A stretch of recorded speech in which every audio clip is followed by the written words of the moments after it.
जय श्री राम प्रेमी भक्तों।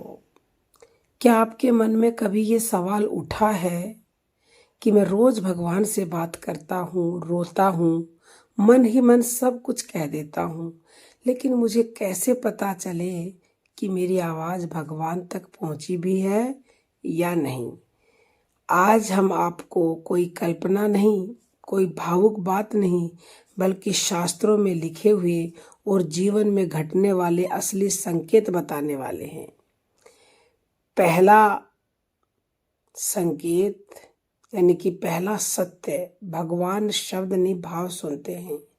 श्री कृष्ण गीता में कहते हैं, जो भक्त भाव से मुझे एक पत्ता, फूल, फल या जल भी अर्पित करता है, मैं उसे स्वीकार करता हूँ। यहाँ श्री कृष्ण यह नहीं कहते कि मंत्र शुद्ध हो, वो कहते हैं भाव शुद्ध हो।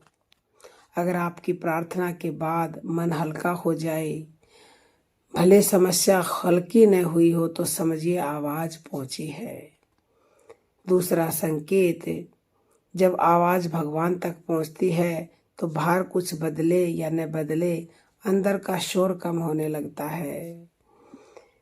चलिए एक उदाहरण से समझते हैं। द्रौपदी ने शुरुआत में सबको पुकारा, भीष्म, द्रोण, धृतराष्ट्र, लेकिन जब हाथ ऊपर उठाकर कहा, हे कृष्ण अब तू ही मेरा सहारा है, उस क्षण कोई शब्द नहीं थे, कोई मंत्र नहीं था, बस पूर्ण समर्पण था। उसी क्षण चिर अनंत हो गया। जब आप सच में भगवान तक पहुंचते हैं तो लड़ने की ताकत नहीं, समर्पण की शक्ति आती है।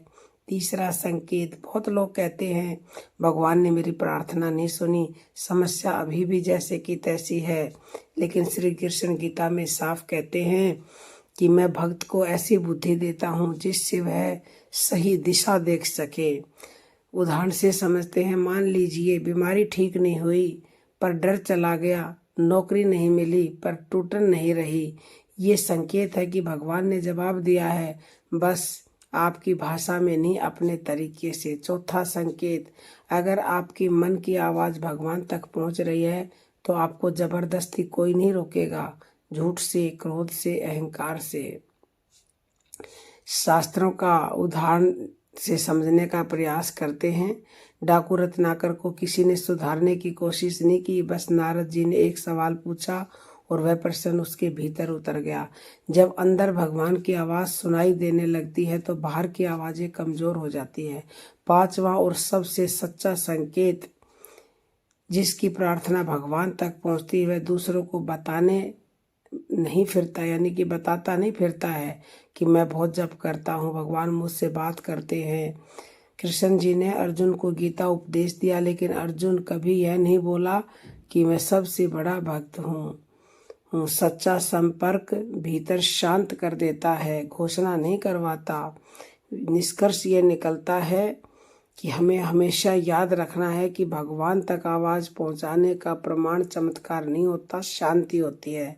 समस्या का मिटना नहीं, डर का मिटना संकेत है। और सबसे बड़ी बात, अगर आपकी प्रार्थना के बाद आप थोड़े और इंसान बन जाते हैं तो समझिए आपकी आवाज भगवान तक पहुंच चुकी है।